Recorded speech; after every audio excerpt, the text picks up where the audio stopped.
What's going on? My name is Dave and I help busy guys to meet and date high quality women. So a lot of guys don't realize this, but getting a girlfriend is just the first step. It's really just the beginning. It doesn't mean that your dating life is completely handled. You still need to make sure the relationship is built the right way, which is easier said than done. No one ever teaches you about how to do that. And if you don't do it the right way, it can do a lot more harm to your life than good. Messy breakups and divorces are no fun. And there's so many toxic relationships out there. So many of them just go down in flames because people don't know how they should be doing this. So today I'll lay out some simple keys to build a relationship that's actually going to flourish rather than fall. Let's get into it.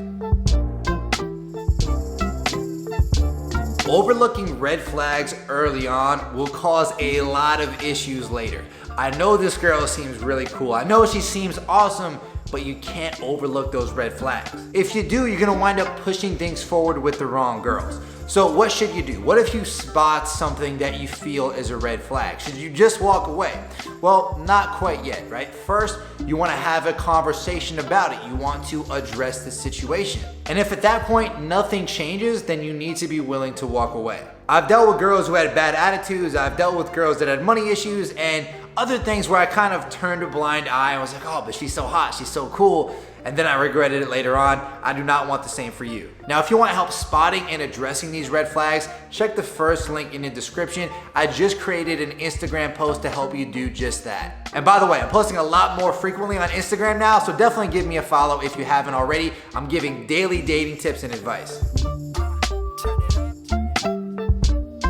You don't need to be going on the exact same path at the outset, but your path should be at least going to somewhat similar locations. And when I talk about life goals, I mean things like kids, family life, the type of lifestyles you want to have, the type of places where you want to live. If you're dead set on having kids and she's dead set on never having them, it's not gonna work long term. And if you want to travel the world for years and she wants to stay in her small town forever, again, it's probably not going to work. And when it comes to values, one of the big ones I see break apart many relationships is growth. One of the partners has this desire for big growth in their life and the other one just doesn't, right? They're kind of cool with the status quo. As a result, they grow apart, right? So you really need to assess what are your values, what is important to you, and does your partner have those things or at least something similar? Now you can and should have open, healthy conversations about these things with your partner. You should ask the questions that are gonna help you to figure out more of their values, more of their big lifestyle goals and things like that. And you should have those difficult conversations if you feel like things don't align.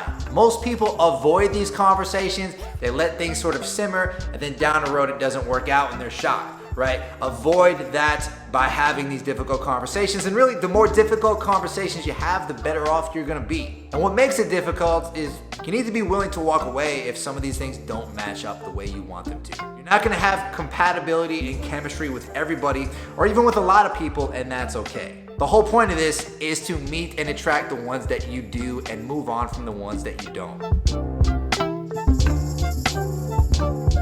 Another thing I see get overlooked when it comes to relationships is the partner's sex drives, right? If your girl only wants to have sex a few times a week and you want to have sex every single day, well, something's gonna give there. Either you're gonna have to sacrifice having sex a few days a week, which is going to get old over time, or she's gonna have to push herself to have sex more than she would like, which again for her is gonna get old over time as well. The way to figure this out is to, again, have an open and healthy conversation. Talk about how often they enjoyed having sex in their past relationships. This is something you should ask early on, like even within the first 3 to 4 dates. And if it doesn't match up with your expectations, with what you want out of a relationship, then have a discussion about it. Maybe she was having less sex because that's what the partner wanted there, right? Maybe she wasn't getting her needs met, right? Figure out what that was and let her know what your needs are as well.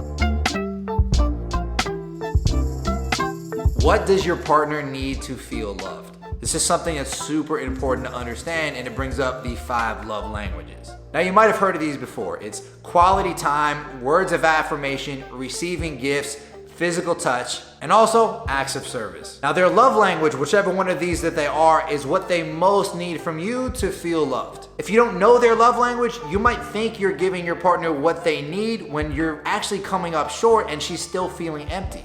So you want to try to ask this within the first few dates, within the first like 2, 3, 4 dates, to get a sense of what she needs. Now, it can even be a fun question to talk about. You can ask what her love language is. And a lot of girls these days know and are familiar with the concept of love languages. Now, if she's not, then ask her, what she most needs to feel loved when she's in a relationship. When you understand it, you can decide, all right, is this something I want to give somebody? Like for me, if a girl's love language is receiving gifts, I'm not really a big gift giver. Like I don't really care about gifts. I don't really understand people who care that much about gifts. And it's probably not gonna be a good match. Whereas someone that has physical touch or acts of service or words of affirmation is gonna be someone that, hey, like I can really mesh with this. So figure out what that is for her and ask yourself, how can I give her more of this over time?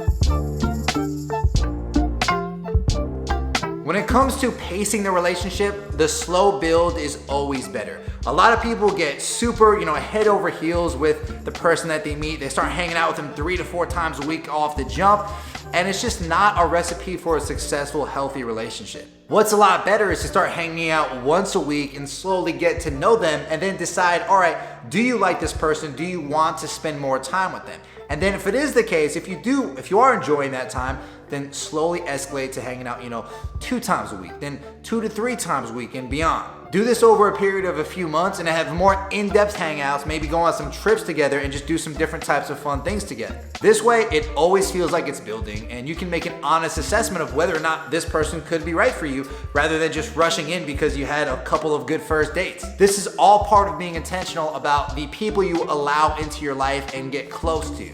Their energies are gonna affect your energy and your quality of life, so you need to be intentional about that. Now, if you want some help, not just meeting awesome girls you'd like to date, but building those relationships in a healthy way and seeing how much value that can add to your life, then click the first link in the description and check out our Beast Dating Coaching Program. We've helped hundreds of guys be able to do just this and have awesome dating lives that they're really happy about and very fulfilled with. So click that, check that out, and I will see you in the next video.